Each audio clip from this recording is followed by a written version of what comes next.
It's been 35 years since Scott Johnson's body was found at the bottom of a cliff in Manly.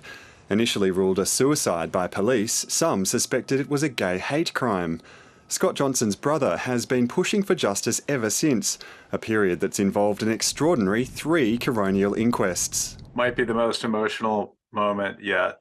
Steve Johnson thought he'd found closure last year when Scott White was convicted of murder and sentenced to 12 years in jail. Before trial, White told a judge he was guilty of murder, but immediately tried to take it back. A legal error in dismissing that attempt saw his conviction quashed on appeal. New evidence and a deal with prosecutors today resulted in White pleading guilty to manslaughter. There was a significant amount of evidence against Mr. White. White has signed a statement of facts, which reveal that in October, the offender phoned his niece. During that phone call, the offender made admissions to hitting Dr. Johnson at the cliff. That admission was consistent with previous admissions to 2 witnesses in March 2020. Relatives say there's still no answer to the question of why.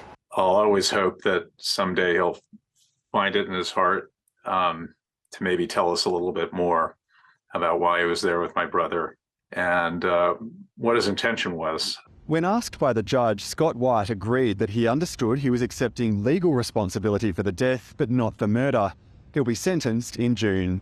Steve Johnson will return to Australia for the sentencing. Jamie McKinnell, ABC News, Sydney.